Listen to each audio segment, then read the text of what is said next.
Had a second to catch up with Gabe Bunke on a frantic Friday. How's things going today, bud? It's like you said, pretty frantic. We're getting everything signed in, getting all of our registration stuff figured out, making sure everybody's got their wristbands and everything like that, and car passes, and getting the sled back together, and you know, making sure everything's just in order. It's a typical day, typical Friday afternoon at the Sioux. You know, Gabe, you've been coming here a long time. You and I visited last night. This year's quite a bit different. You got the Bunke Racing flag. That's a whole new thing. You've been doing it all year long. How is it different for you this year? Well, it's been an interesting trip, I guess. We wound up with a couple of Sioux sleds this year. We built a new one in Polaris for Aaron and I to ride, and then the one that Aaron and I rode last year, we were fielding with Jeff Klein and Ryan Faust and Travis Faust there as a third driver, and we're all you know, hoping just to get, you know, hopefully between the two sleds we can get 1,000 miles on them, and we'll be there at the end of the day. So you know, we're just hoping to increase our odds a little bit and help the race out. You know, Gabe, for you, you've been coming here a long time. What is it about the Sioux for you?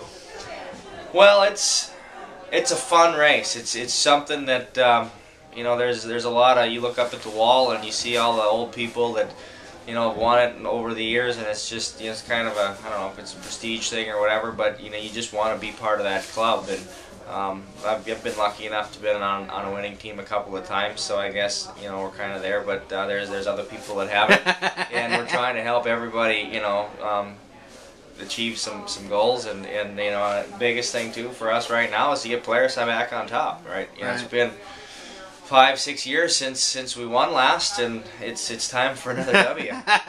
You know, when you come here to this track every year, it's something special. It's just an awesome place. How would you describe this to someone who hasn't ever been here before, who's going to watch this video from their room in Texas or home in Florida or wherever they are? What is it about this NASCAR style big monster track sitting up here in Sault Ste. Marie that makes it so interesting, Gabe?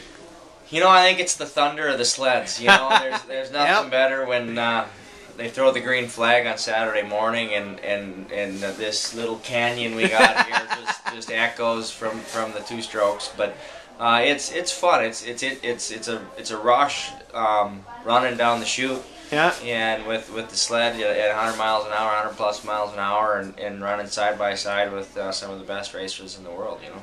You know, Gabe, you got a lot of people helping Bunke Racing this year, a ton of them. Your friends, your family.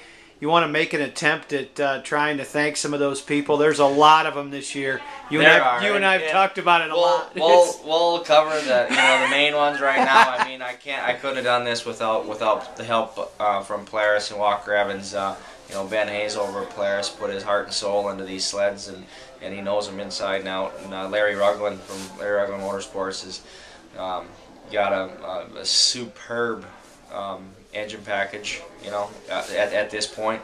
You know, hopefully we'll be there at the end of the day. Looking for those 1,000 miles, aren't you, bud? Yeah. He is too. You know, we're pretty confident. We just went through one motor all the way down to the crank to look at it, and everything looks awesome. So cool. Good deal. It's going to be awesome. Well, listen, I had to grab your arm and say, hey, come here. You got to give you a couple minutes. Get back to work. Best of luck to you, bud. Thanks. You bet.